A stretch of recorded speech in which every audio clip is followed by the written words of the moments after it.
It is the cause, my soul. Let me not name it to you, chaste stars. It is the cause. Yet, I'll not take her life, nor scar that whiter skin of hers than snow and smooth as monumental alabaster. Yet she must die, lest she betray more men. Put out the light and put out the light. If I were to quench thee, thou flaming minister, I can again thy former light relume, should I repent me. But put out thy light, and he kind of looks at her when he does that. But put out thy light, thou cunning's pattern of excelling nature.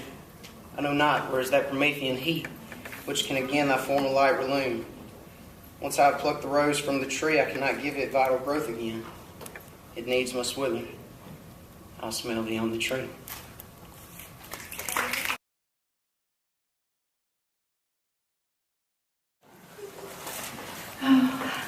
Some of us will become physicians from our inspiration from the Mississippi Rural Physician Program.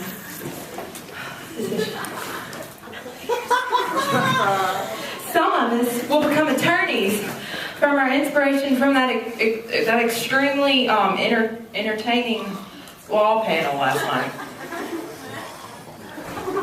Some of us will develop a fiery love for cockroaches due to the wonderful entomology class.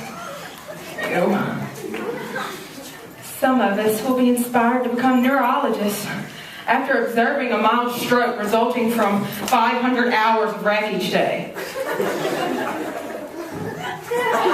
The enforcement of law and order from the RAs has inspired some of us to create our own fatherland from all of former communist nations, which we will call Sean.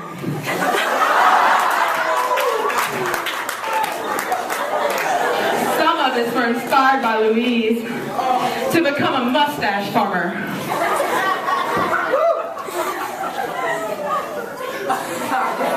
Some of us will become the best of the best, like engineers or diplomats. And some of us, we'll still be undecided. And one day, when we're grown and have awesome kids like us of our own, we will be thankful for NGS leading us to our success. Oh, look! A dandelion! To all my future alumni, remember, at the end of the day, that's all you really are, weeds. You're just weeds, so go forth in the world and multiply.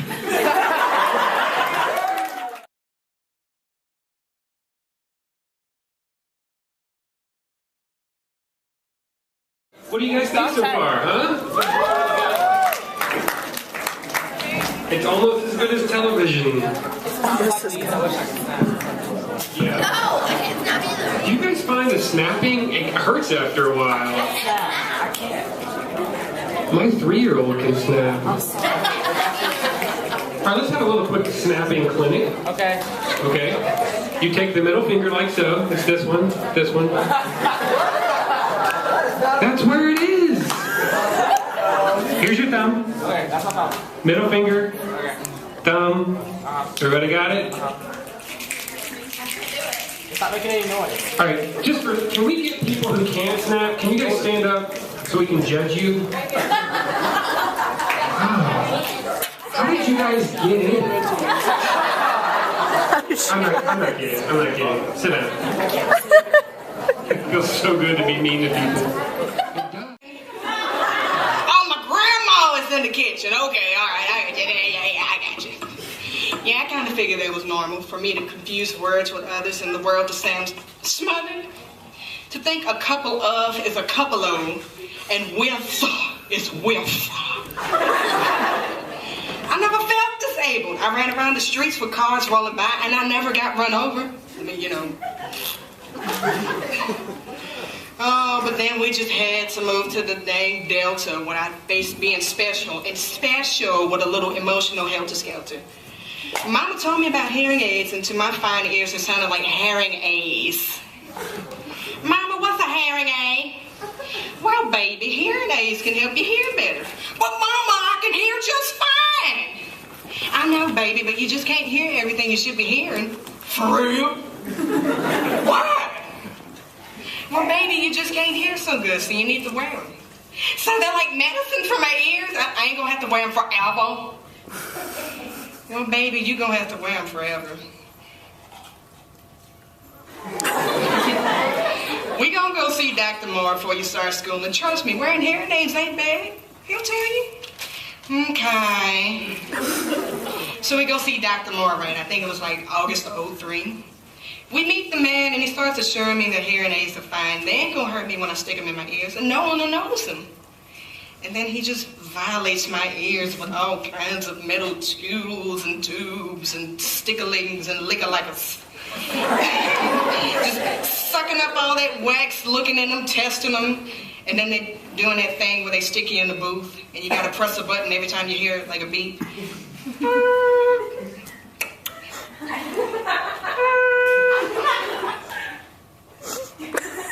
Did I hear that one? I don't know, I didn't. And then there was a creepy clown head in there just looking at me. It was sitting right down the shelf. And I guess it foreshadowed how I'd soon be made into a clown. I failed the test. So we get these hearing aids. They was clunky brown and just noticeable.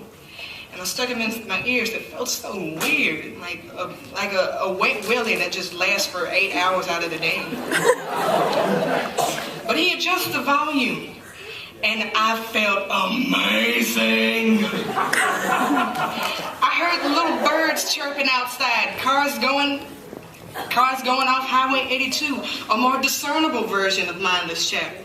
Keep in mind, I wasn't used to them. I only wore them 8 hours a day at school for 5 days a week. But, you know, they didn't feel like a part of my body then. Put them things in your ear, girl. I hated them then. They made me a freak of nature. I hated them. They brought me undeserved spite and the meanest words little hookers can write. And after 5 years of spite, I got a new upgrade. Oh, they're so tiny, Dr. Moore. You can't even see them. With these little ones, I feel sexy. I mean, who could not love this face now?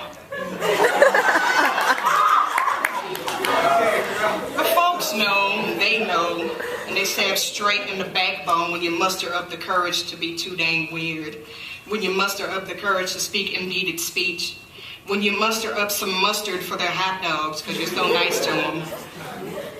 So I'm in the 8th grade, and I passed through the 9th and 10th without no incident. Then came the year of the juniors, class of 2013! Shut up! Shut up! I said shut up! Another upgrade, Dr. Moore? Yay! And I can hear the birds of Metcalf sing songs of love. And one of them singing Mr. Sandman. And another one is singing Enter Sandman by Metallica. So yeah, there's little plastic things in my ears to amplify your sounds of stupidity. But remember, I can easily cut y'all off with the click of a battery compartment. And sticks and stones will break my bones, but words can't ever hurt this razorback heifer, cause I can't hear you! For a special somebody. You just don't know who yet.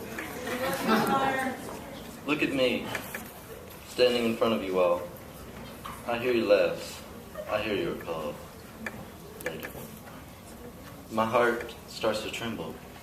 My knees become weak. And now, a small smile. I will try to sneak. I'm reading a poem, and I hope you enjoy. This is for you, Royal Toy. Before we get started, I just want to hear from everybody. Class of 2001! And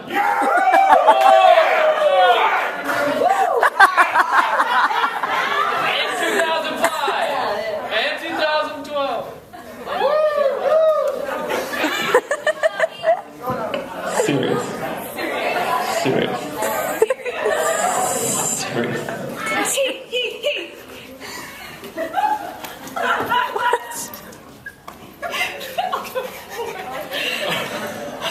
All right. This one is entitled A Love Poem to Valerie. No, don't home yet. Oh, Valerie. I love forgetting to text you at night. I love the way you feel about your age. I love filling you in the next morning about everything you mirror. Handwriting's horrific. I love thinking of you in the morning when I'm eating my egg scramble, especially when there's salsa.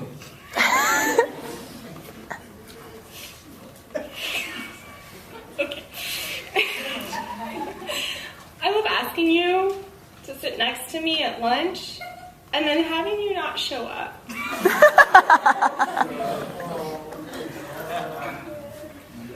I love sending you text messages so you know all about what's going on in my life, and Leah's, and 18 other scholars.